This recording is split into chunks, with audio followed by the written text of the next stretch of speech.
Praise lord. ఈరోజు దేవుని వాగ్దానము తేదీ జూలై 8, 2025.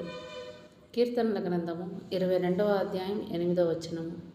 యెహోవా మీద నీ భారము మోపము, ఆయన వానిని విడిపించునేమో. వాడు ఆయనకు ఇష్టడు కదా, ఆయన వానిని తప్పించునేమో అందురు. ఆమేన్. యేసుక్రీస్తు శిలువ మరణం గురించి కొన్ని వందల సంవత్సరాలకు ముందే దావీదు తన కీర్తనలో ప్రవచించాడు. అది సున్నైనా పొల్లైనా తప్పిపోకుండా అట్లానే నెరవేరింది. వాడు దేవుని యందు విశ్వాసం ఉంచెను, నేను దేవుని కుమారుడనని చెప్పాను గనుక ఆయనకిష్టుడైతే ఆయన ఇప్పుడు వాడిని తప్పించునని చెప్పిరి. ఆయనతో కూడా సిలువ వేయబడిన బందిపోటు దొంగలను అలాగే ఆయనను నిందించిరి అంటూ మత్తయి సువార్త 27వ అధ్యాయం 43, 44 వచనాల్లో వ్రాయబడి ఉండడం చూస్తున్నాం. దావీదు జీవితంలో కూడా శోధనల గుండా సాగిపోతున్నప్పుడు అనేకులు ఈ రీతిగా నిందించిన సందర్భాలు ఎన్నో. విశ్వాసయాత్రలో సాగిపోతున్న మనల్ని ఆ మార్గం నుండి తప్పించడానికి శోధకుడు చేసే ప్రయత్నాలు అన్నీ ఇన్ని ఉండవు.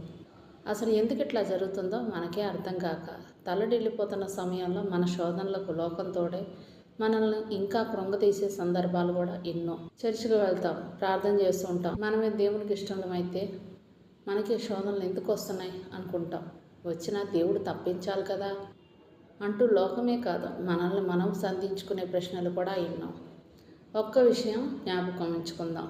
మన ప్రియ రక్షకుడైన యేసుక్రీస్తుని సైతం లోకం నిందించింది. ఇక మనం ఎంత? లోకం మాటలకు లొంగిపోవద్దు, దాని పోకడలకు లొంగిపోవద్దు. మన భారం యెహోవా మీద మోపుదాం. ఆయనే మనల్ని విడిపిస్తాడు, ఆయనే మనల్ని తప్పిస్తాడు. ఇందులో సందేహపడాల్సిన అవసరం లేదు. దేవుడిచ్చిన ఈ వాగ్దానాన్ని స్వతంత్రించుకొని ఆయనకి కృతజ్ఞతాస్తుతులు చెల్లించుకున్నాం. అట్టి కృప ధన్యత దేవుడు మనకు అనుగ్రహించును కాక. ఆమేన్. దేవుడు తన పరిశుద్ధ వాక్యం మన వెనుకటి అంత దీవించును కాక. ఆమేన్.